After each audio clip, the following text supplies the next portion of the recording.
Hello, this is George. And Bonnie. And this is Adonai Sanctuary Truth Classroom. Tuesday, January 2nd, 2024. Oh my gosh. You know, 2024, you might say, is what we're going to do is look for more truth.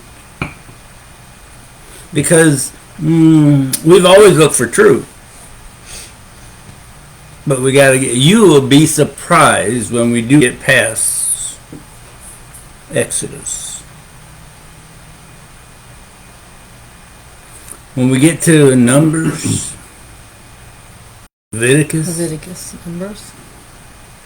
There is so much in there that it's amazing. And how much truth is in there that I've never heard of.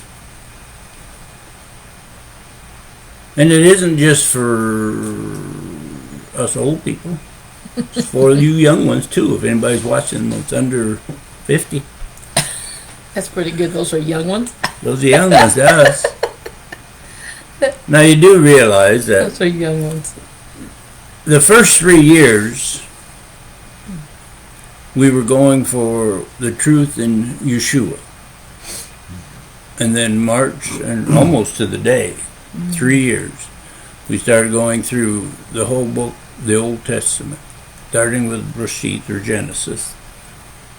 But it's amazing with the way us three talk here. It's amazing on what truth really was that has never been brought out, any of us. So we still look for truth, and we find more truth every day. Mm-hmm. Now, if you want to argue about it, if you don't want to believe the truth, that's your choice. Can't tell you what to do. Matter of fact, don't believe me or don't follow me. I'm just as bad as the rest of you. And truth be told, when we get really studying, we find out that the children of Israel, God's chosen people, were just as bad or maybe even worse than what we are.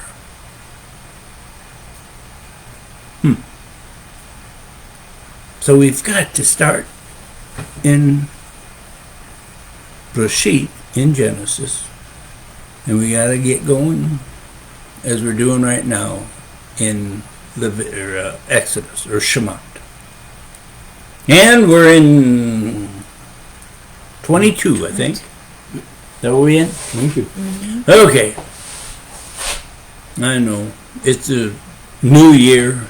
Anybody who celebrated, hope you had a happy new year. And I hope you stick with it all this year. Hope we're still around. I'm getting old. Never know.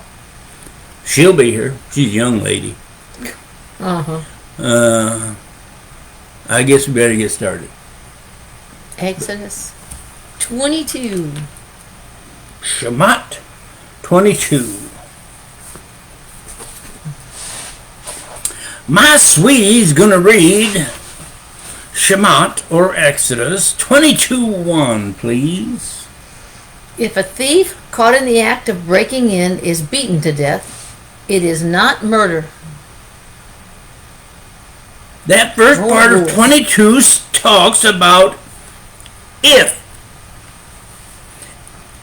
you catch a thief and what will come afterwards.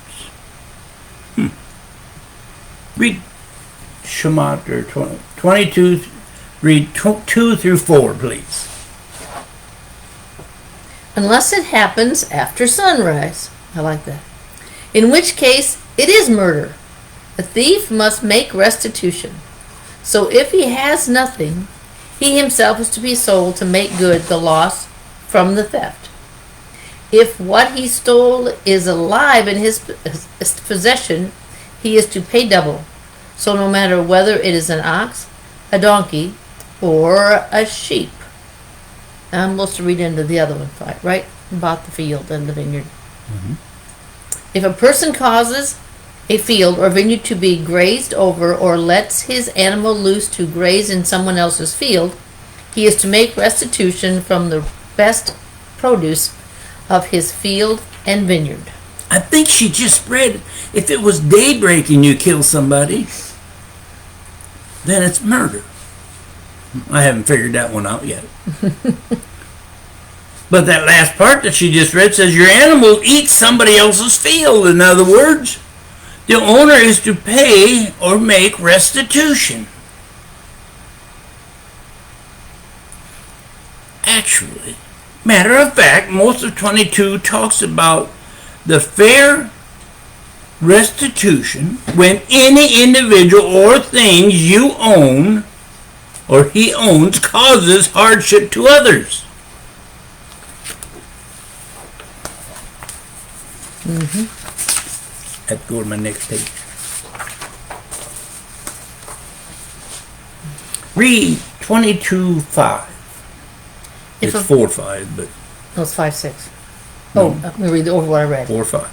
If a person causes a field or vineyard to be grazed over, or lets his animal loose to graze in someone else's field, he is to make restitution from the best produce of his own field and vineyard. Best produce of your field. And he doesn't have to eat it if they walk through your field and destroy it. Then you have to pay restitution, but you have to pay the best of your field. It can't just be, well, we're going to give John some whatever. Now read 5:6. If a fire is started and spreads to thorns, so that the standing grain, or a field destroyed, the person who lit it must make restitution. Now, see, remember I said that most of this chapter talks about making good if you do something wrong, making restitution. This is actually hitting quite a few of the scenarios that might come about. If your field, your crop destroyed by fire set by someone, that someone, if caught, is to pay restitution. Now, there doesn't seem to be any question about these. Pretty black and white. You can't get some sleazy lawyer like today and get you off. Read 7, please. If a person entrusts a neighbor with money or goods, and they are stolen from the trustee's house, then if the thief is found, he must pay double. That's pretty straightforward. Now I understand this actually sounds like, oh, this is simple stuff. But he had to put it in writing. Otherwise, every little part of the tribe would have their own rules. And this one says if you give your neighbor money or goods for safekeeping, I don't know why you'd give it to him for safekeeping if you don't have a safe. And it's stolen from him. If the thief is found, he must pay double what he took. Boy, wouldn't the court system be up in arms today? Read 8, please.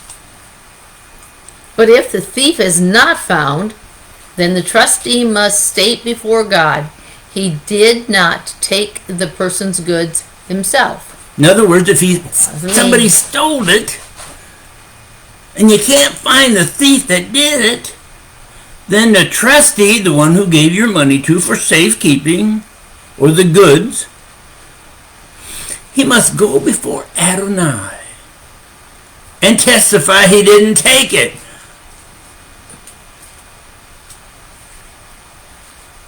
How about if two people claimed the same animal or property? No, that's my animal. No, I have the good one. No, you have that scrawny looking one. Okay, let's read 9. In every case of dispute over ownership, whether of an ox, a donkey, a sheep, clothing, or any missing property, where one person says, "This is mine," both parties are to come before God, and the one whom God condemns must pay the other one double. both come to Adonai, and Adonai states who it is, then the loser must pay double to the other person. And that's kind of interesting. If you lie in the court and you're found out that you are the liar, you have to pay him double. If you look after the neighbor's animal and one dies injured or taken, what happens then? Read 10 and 11. If a person trusts a neighbor to look after a donkey, ox, sheep, or any animal, and it dies, is injured, or is driven away unseen, then the neighbor's oath before Adonai that he has not taken the goods will settle the matter between them. The owner is to accept it without the neighbor making restitution. No restitution, unless it's stolen. That's pretty straightforward. I like these rules. Read 12, please.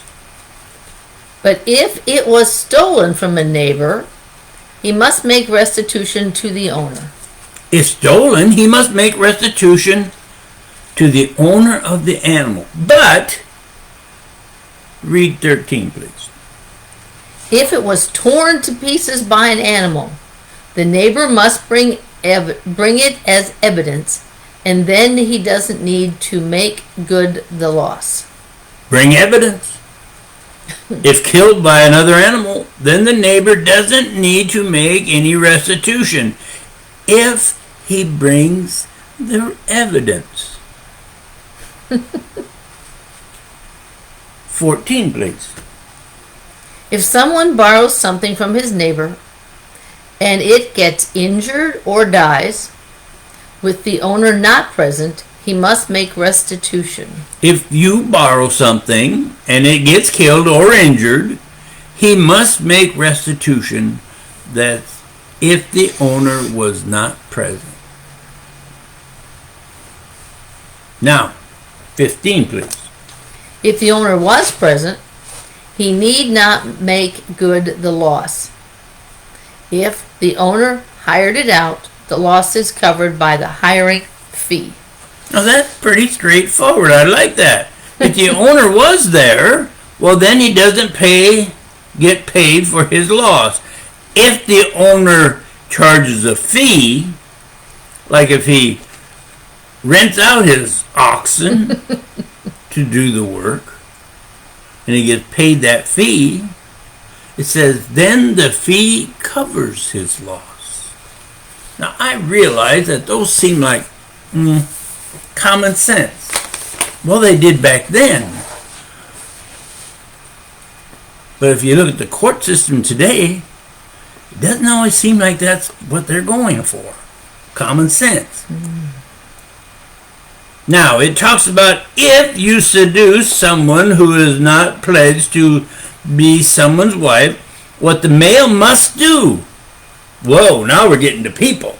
And seduction. Read 16 and 17, please. If a man seduces a virgin who is not engaged to be married and sleeps with her, he must pay the bride price for her to be his wife.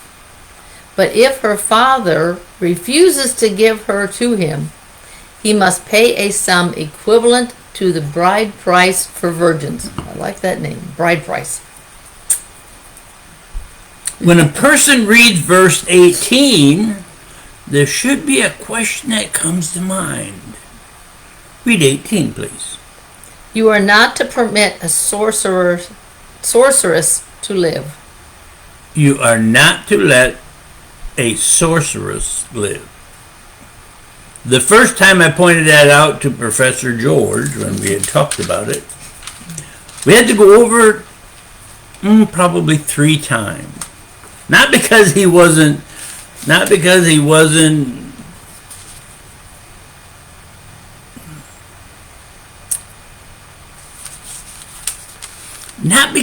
smart enough. to understand it. No, it was because, in his own words, he has never been told that before. And he said he's learned that after 65 years of studying. I threw in 65. I don't know how many years he's actually studied. He had never noticed that it only pertained to women. Oh, wait a minute. Read that again. You are not to permit a sorceress to live. See, a sorceress is a female who dabs in witchcraft or sorcery. I guess that's a word, isn't it? Sorcery. Female Harry Potter. Now read 20 verse 3, please.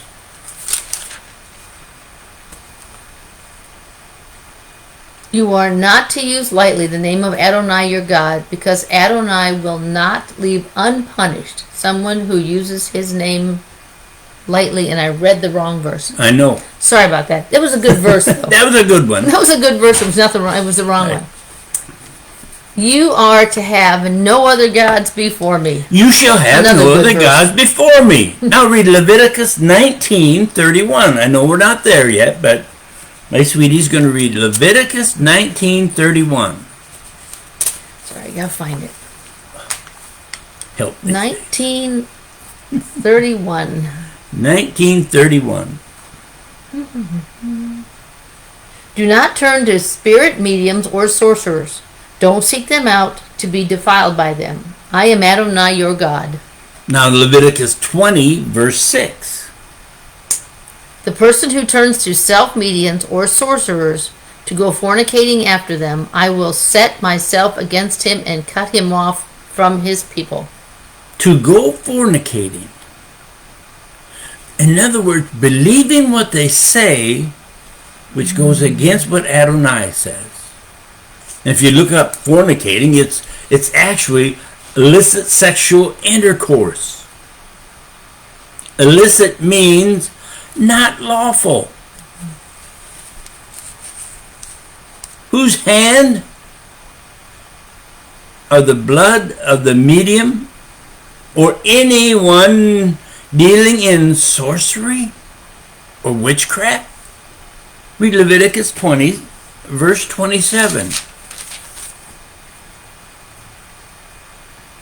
A man or woman who is a spirit medium or sorcerer must be put to death. They are to stone them to death. Their blood will be on them. The blood's on themselves. I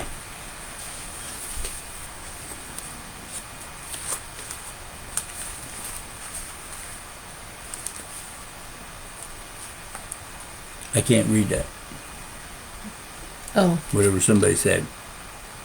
Alan said, no. Yeah, Al said hi. So he says, it's Ashley.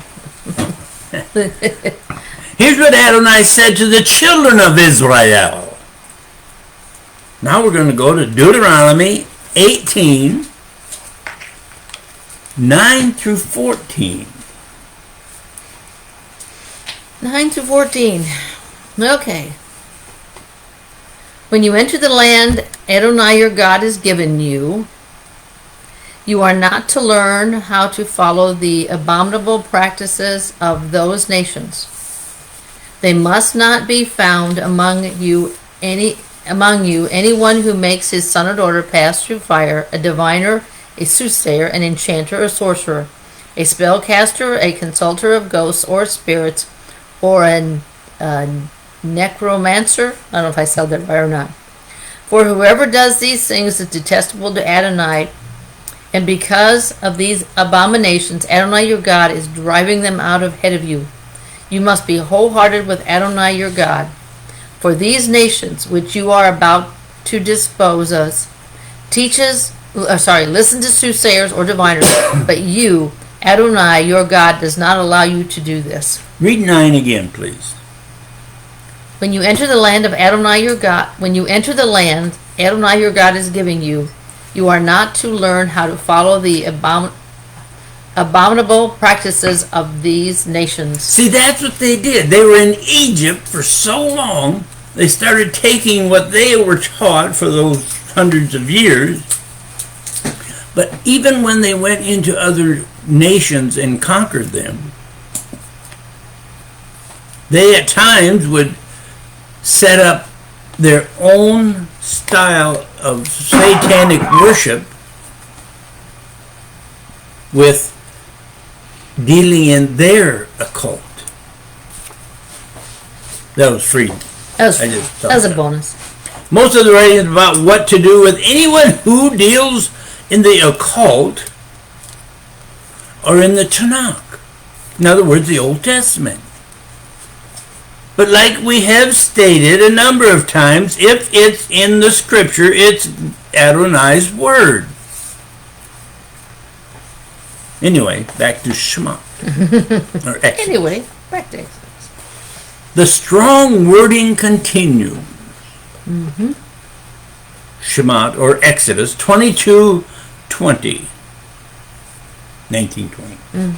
Anyone who sacrifices to any god other than Adonai alone is to be completely destroyed. Now, this is kind That of is serious. to the point. It isn't kind of serious. It's right downright pointing that if you follow worship or don't use the correct father or his son, I guess that's stating you will be completely destroyed.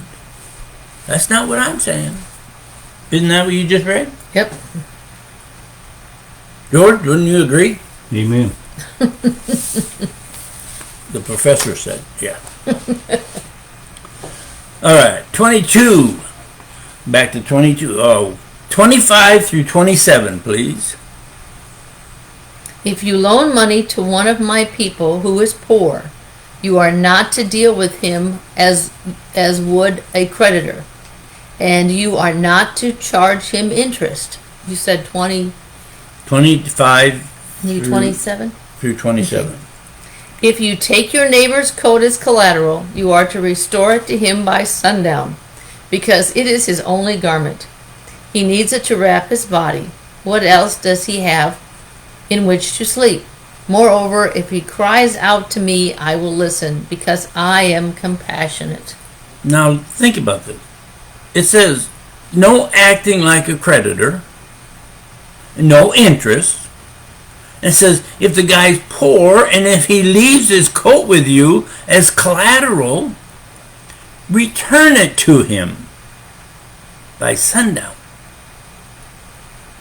He needs it to stay warm at night. Interesting. You gotta have compassion Yes. if you loan money. Wow. Seems pretty easy, obvious stuff in here. I know this is so obvious, Looks like it's a duh. but has anybody ever pointed that out to you before?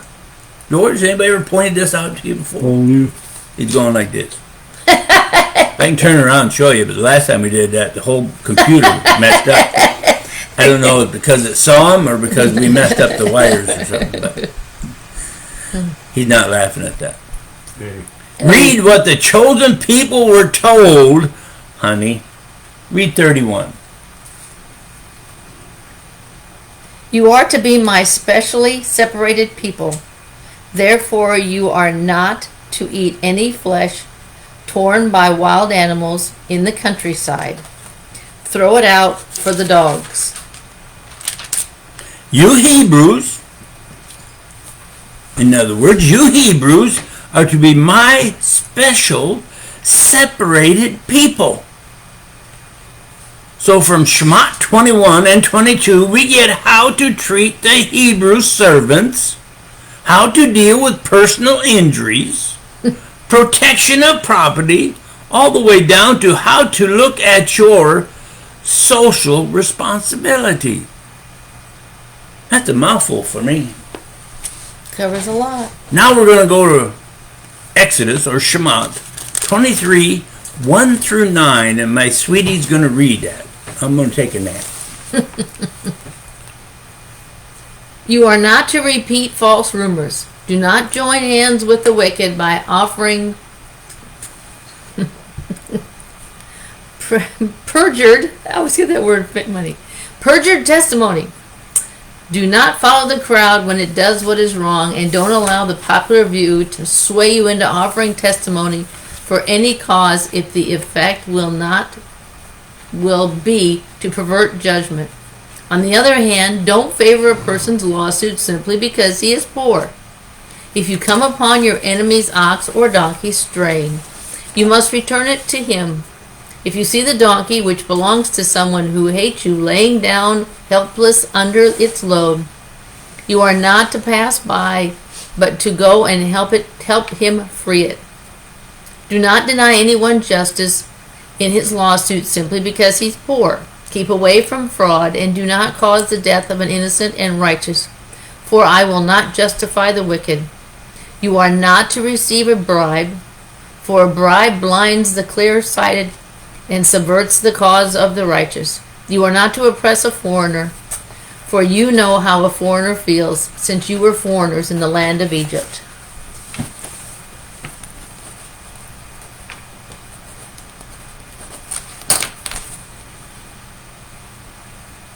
Did you listen to everything she read? Did you follow along? That is a mouthful for doing the right thing at the right time. It stated, and I believe she read it, don't follow the crowd. You read that, didn't you? Mm-hmm. When they're doing evil. Interesting. In other words, as far as I'm concerned, all government officials should be here and studying those, even in New York, Georgia, and Maine.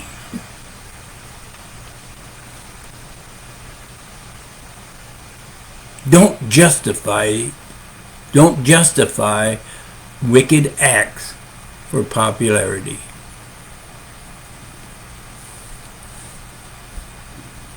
That's more or less what that said. Now comes the rules for the Shabbat, or the Sabbath. Exodus, or Shabbat, Shemot. 23, 10 through 13, please. For 6 years you are to sow your land with seed and gather in its harvest. But the 7th year you are to let it rest and lie fallow, so that the poor among your people can eat, and what they leave the wild animals in the countryside can eat. Do the same for your vineyard and your olive grove. It's 13, right? Through 13. For 6 days you are to work, but on the 7th day you are to rest, so that your ox and donkey can rest, and your slave girl's son and the foreigner be renewed. Pay attention to everything I have said to you. Do not invoke the names of other gods, or even let them be heard crossing your lips. Think about it. Here's a little statement that I wrote down about right after I studied that. About that working, having 6 years, and the 7th year let it rest, or they work for you 6 years and they go free like we studied. And I wrote, think about it. What a great, never kept rule. I've never been able to find out that any Hebrews, any Jew, ever kept that rule. That was so interesting when I first figured that out. I've never been able to find out where anyone has ever done that. Now my sweetie's going to have to read again 10 and 11. For 6 years you are to sow your land with seed and gather in its harvest. But the 7th year you are to let it rest and lie fallow, so that the poor among your people can eat, and what they leave the wild animals in the countryside can eat. Do the same with your vineyard and olive grove. Isn't that interesting? For 6 years you're making money off of that crop. Then it says, Give your fields a year of rest. And whatever grows, let the poor and the wild animals eat of it. Let them go in there and get what they need. In other words, help out the poor by doing what Adonai said. Now read 12 again. For 6 days you are to work, but on the seventh day you are to rest, so that your ox and donkey can rest, and your slave girl's son and the foreigners be renewed. In other words, what she's saying is your ox, donkey, workers can be renewed or have a day to be refreshed. We like those days off. When I was working, I used to love them. 23:13 is not a mere request. It's a command so others will notice. She already read 23:13, but now she's going to go to 1 Timothy 4:16.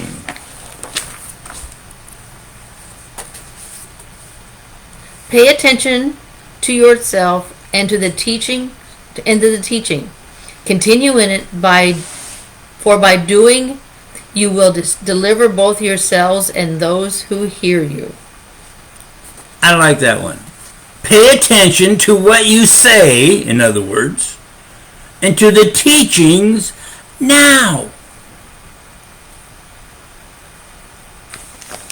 23:13, please. Back in Exodus? Yes. Shemot, or Exodus 23:13, please.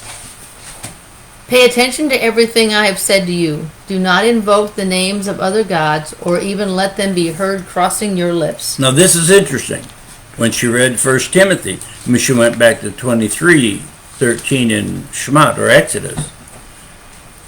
Actually, they go hand in hand. Don't teach what is false. Don't let your religion, denominational philosophy, church doctrine, preachers, priests, or rabbi teachers use a falsehood to lead you down the wrong road to that huge gate. Study yourself. Find truth.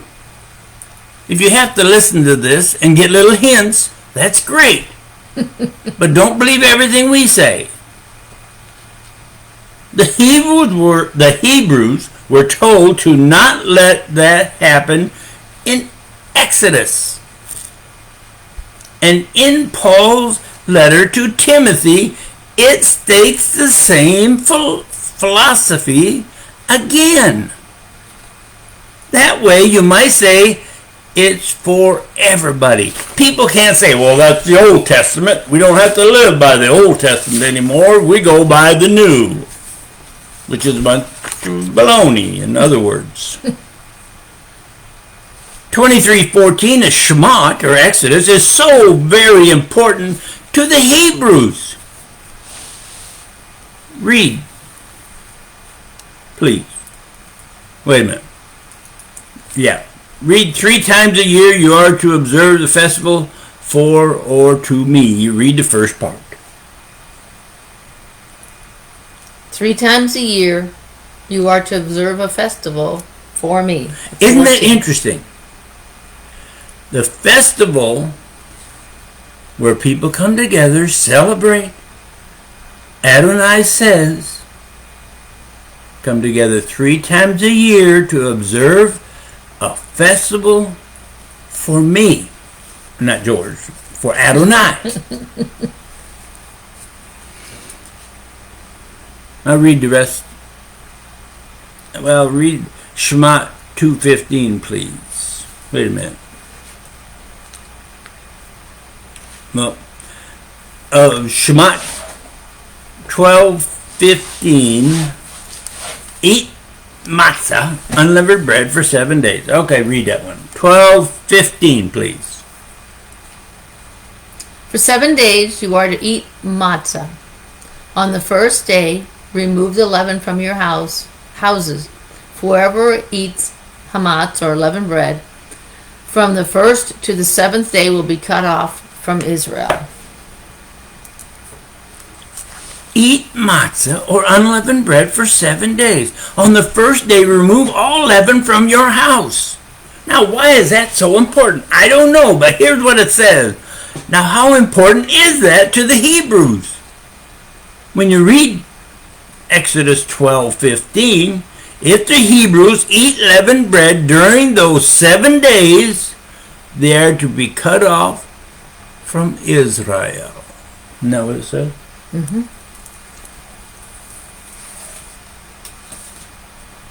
Read Exodus or Shema 23:15, please. Keep the festival of matzah for 7 days, as I ordered you. You are to eat matzah at the time determined in the month of Aviv, for it was in that month that you left Egypt. No one is to appear before me empty-handed. It isn't as a suggestion. Those 4 little words that she read that just seem to skim through life, when a person reads that without studying, it says, as I ordered you. What it says? I put that, as I ordered you, with a big exclamation point. 'Cause how many people have ever really stopped and thought about what that really says? Does any preacher ever says what it really means? As I ordered you, Adonai's telling the Hebrews, in the month of Aviv, that is the month you came out of Egypt, and that actually in our timetable would be March 15th to April 15th. And notice it states, don't appear before me empty-handed. Did you read that? Mm-hmm. Yeah? Okay. Which goes right into 23:16. Why not empty-handed? Read 23:16, please.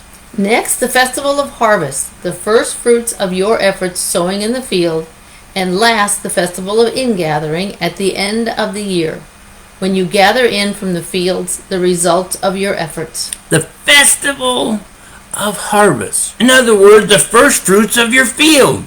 And when your crop comes in for the 3rd time, celebrate the ingathering as you see the results of your labor. It isn't when everybody else is doing their picking. Of course, most people pick pretty close to the same time, but you have to see the results of your labor when you bring it in. Those 3 times a year you are to appear before Adonai, the Lord God. 23:18 again, please. I'm ready. Oh, 23:18. Oh, I see. I had a big pause there. No. 23:18.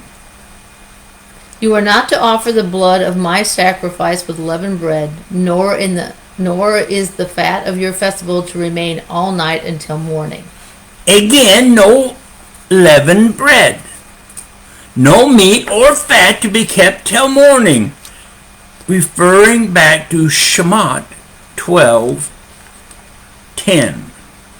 Read 12:10. Please. Let nothing of it remain till morning. If any of it does remain, burn it up completely. In 19, it states what to bring into the house of Adonai. Read 23:19, please. You are to bring the best first fruits of your land into the house of Adonai your God. You are not to boil a young animal in its mother's milk. Well, that's kind of interesting. Never heard that before. Bring the best first fruits to Adonai. Don't bring him that stuff that's not top notch. You're supposed to bring him the best. That's what he deserves. The last part of 19 is stated again in Deuteronomy 14:21. The last part, please. You are not to boil a young animal in its mother's milk. That is so very important. It's stated at least 3 times in 23:19. You just read that. 34:26. You want me to read that one too? Yes. 34, 26. Oh, just the whole verse or just that last part? Just the last part. You are not to boil a young goat in its mother's milk. And again in Deuteronomy 14:21. And you just read that, right? I read that first, yes. Okay. And think about it. That is stated 3 times. Three Don't times. boil the meat in the mothers of the In its mother's milk. Yes. sacrifice in its mother's milk. That's got to be a reason for that. Yeah, it's stated over and over and over. I guess that's why I wrote interesting when I wrote that. I didn't write it, I just copied it off there.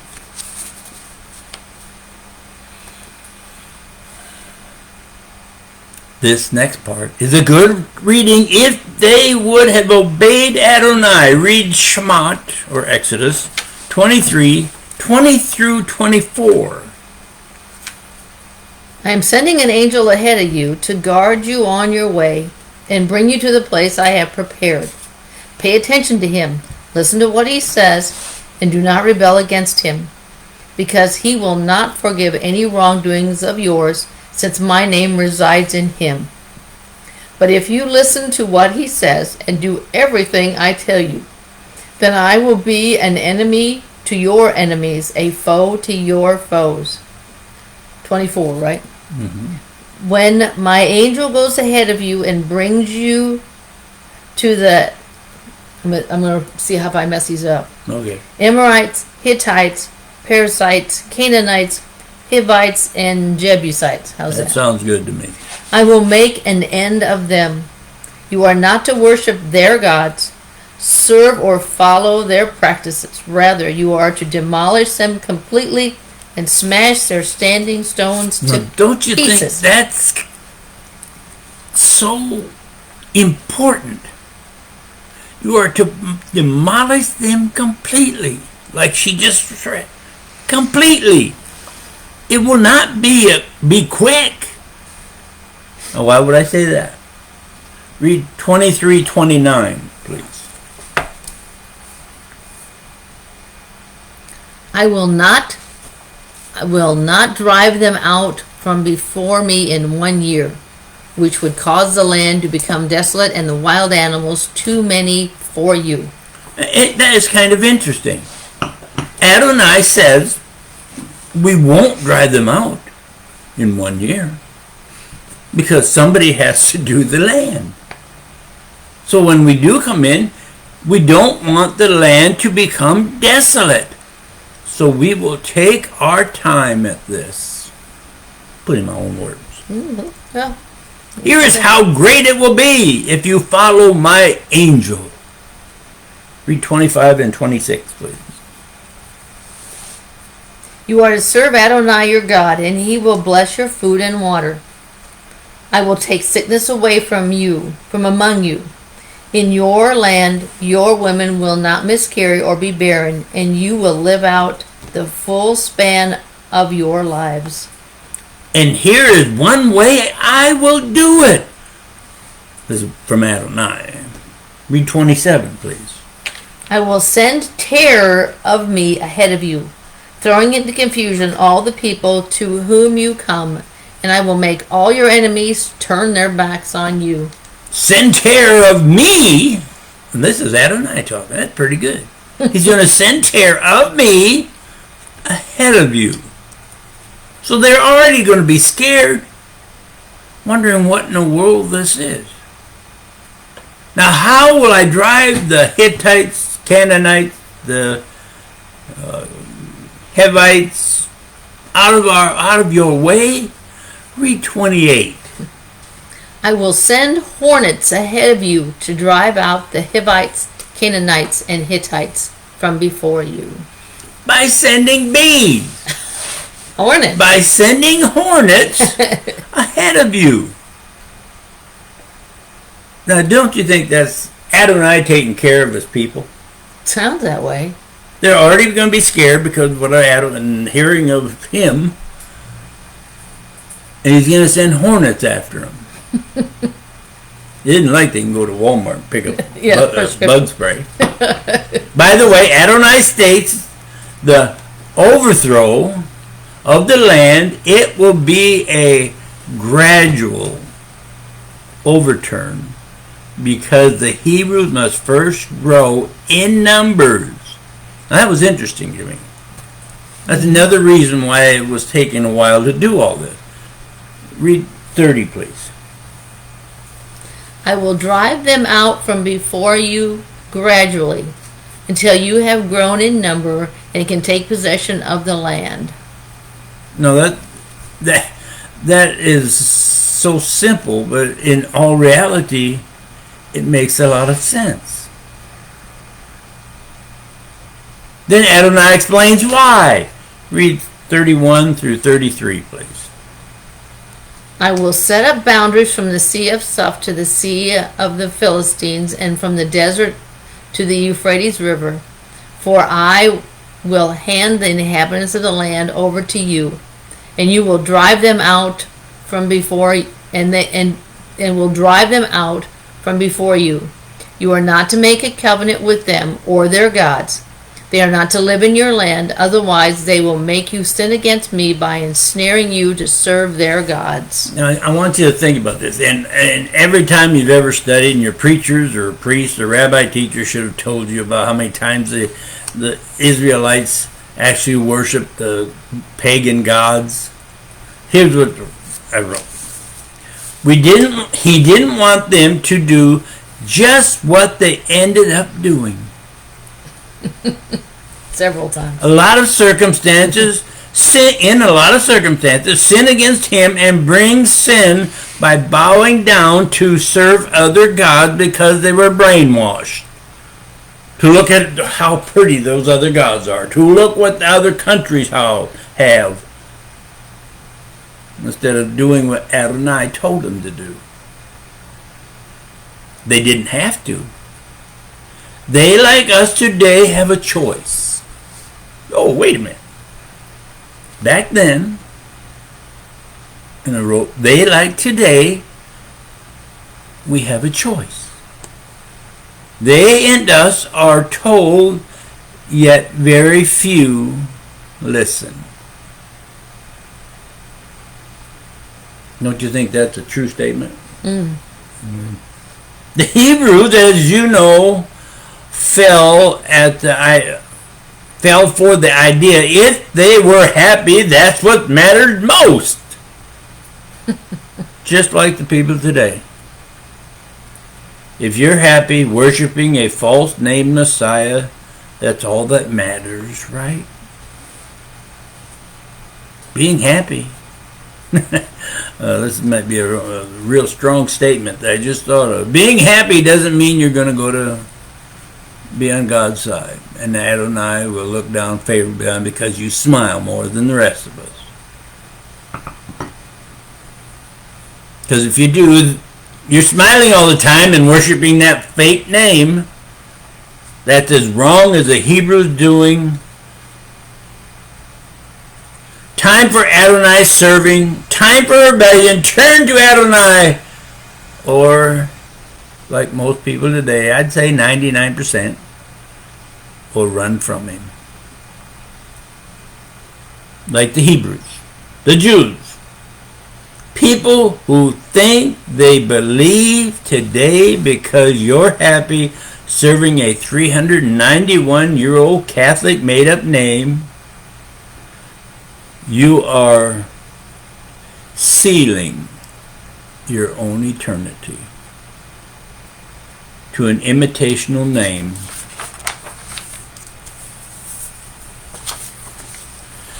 that might bring a smile to your face, happiness in your heart, and a head full of false hope. Your smile will fade. Your happiness will cease. Your heart will stop with you following any imitational belief. Because then you are not following Adonai's advice. Read the first part of 25, please. Exodus 23:25. Exodus or Shema 23:25. You are to serve Adonai your God. And I know the people of today are going, we don't have to believe in that Old Testament stuff. You can look on TV and see preachers preaching that.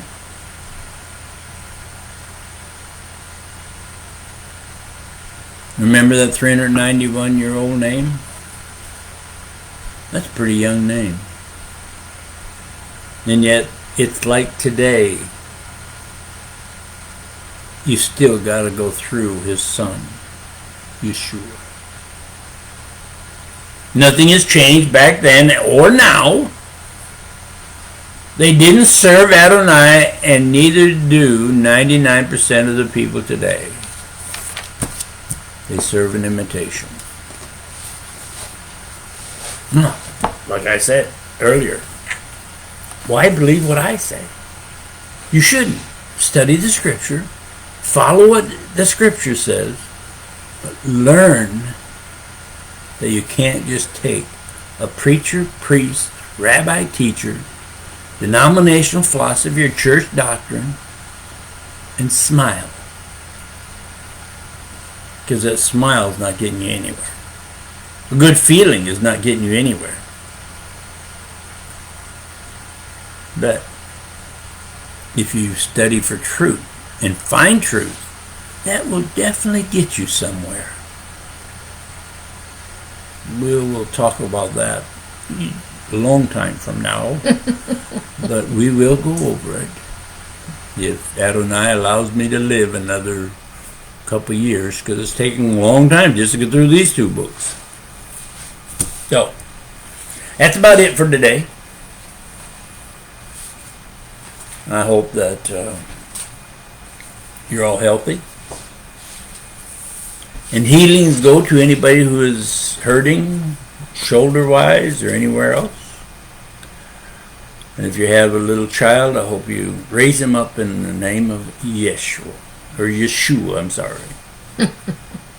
And Adonai. We go by what? Shemot, or Exodus 3:15, I believe it says, when it says Yod Haviv Adonai. So we call him Adonai, as God. And we all know that you can ask anybody who's been through college what the Messiah's real name was. If they've studied scripture, or if the people in colleges have taught him right, they will tell him that his real name was Yeshua. Why they changed it, I don't know. A lot of people are smiling about that. But smile all the way you want. You won't like it in the end. God bless. Bye. Have a good week, guys. Like it and share it if you can. If you Yep. like it. And Happy New Year. It's only truth. That's right. That's all we go for. We don't go to please anybody. God bless.